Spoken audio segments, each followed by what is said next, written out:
Whenever you're ready. No. Good afternoon, everyone. With the current presidential election at hand, I started thinking about like the past presidents that we've had and what good they have done for our country and what the bad they have done for our country. Well, in a recent search into my ancestry, I found out I was related to two past presidents. I was related to John Adams and John Quincy Adams. John Quincy Adams was my great-grandmother's great-grandfather, just to kind of give you background. I found that John Quincy had a very different upbringing in life, of course being the president of a son. He devoted most of his life to politics and then into his presidency. And after his presidency, he still devoted 17 years of service to the United States, to the Congress and other different political offices that I will discuss a little bit later, leading up to his death. And he did a lot of important things for us in history. John Quincy Adams was born July 11th in 1797. I have two different sources. One was from biography.com and my other one was from about.com. One of them says he was born in Quincy, Massachusetts. The other one said he was born in Braintree, Massachusetts. After looking up some important details on this, they are side-by-side cities, and literally the locations for birthing at that time was on the border of those two cities. So both of them are correct details. He was born to the eldest son of John and Abigail Adams. He had three siblings, one sister, Abigail Smith, and two brothers, Thomas and Charles Boylston. He was raised during the American Revolution. He spent most of his life in the service to the United States. He did live and travel throughout Europe during his childhood and into a few of his older years. His parents did a lot of tutoring. That's how he got a lot of his education, is because his parents had these strong backgrounds in education and things like that.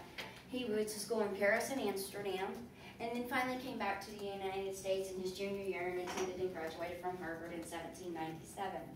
He then became a lawyer, a statesman, and a diplomat.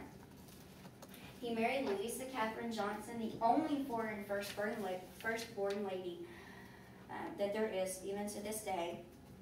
He had three children, three boys, George Washington Adams, oh, he had four children, I apologize, John Adams II, and Charles Francis Adams, and a daughter, Suzanne, who you really don't find out a lot of information about. Was doing some research on Suzanne, and she actually dies at a very young age, so they pretty much, a lot of the different documentation leaves her out. One of my sources, Funk and Wagnall's encyclopedia, leaves her out as listing him even having that child. It only lists him having the three boys. He opened a law office in 1794 before becoming a minister to the Netherlands, which was one of his first strong jobs that he held. He also was minister to Persia from 1797 to 1801. As you can see, he was ministers for many different countries. It was because of his educational background and being in his overseas locations that he was able to do this.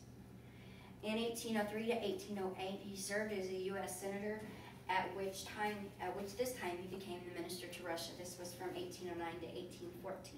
I got this from another source of Funk and Wagnall. He helped negotiate the end of the War of 1812.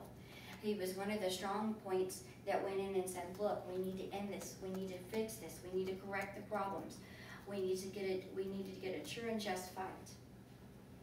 He was then named James Monroe Secretary of State in 1817 to 1825. In 1825, he became our sixth president, and he was in presidency till 1829. He created a proposal for the Department of Interior in 1826, by which time he was able to name delegates to the American nations in Panama. He signed a very, very unfair, unjust Tariffs of Abomination Act in 1829, and then he was defeated shortly after by Andrew Jackson by a landslide. It was 173 votes to 83 votes, so it was a huge difference. After his presidency, he became the only president to be elected to the House, right after presidency, basically out of presidency into the House. He served there for 17 years, for 17 years. One of his major deals was he helped remove the gag order for the slavery rights from 1836 to 1844. He fought that right to be removed, and finally in 1844 he was able to remove it.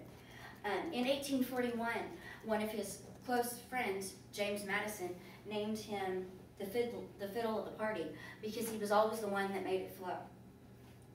He helped accomplish many great things for our nation during his many years of service, and on February 21st of 1848, he suffered a severe stroke with his family at his side. He did survive for about 2 days and passed away on February 23rd, 1848. You can always learn so much about our past presidents and maybe even something about your own personal history. Being related to 2 presidents is something that I thought was pretty interesting. John Quincy Adams was a great man. He was the son to John and Abigail Adams. He gave most of his life to serve the U.S. and was our 6th president, and continued to serve our nation until his presidency up until his death in 1848. Thank you.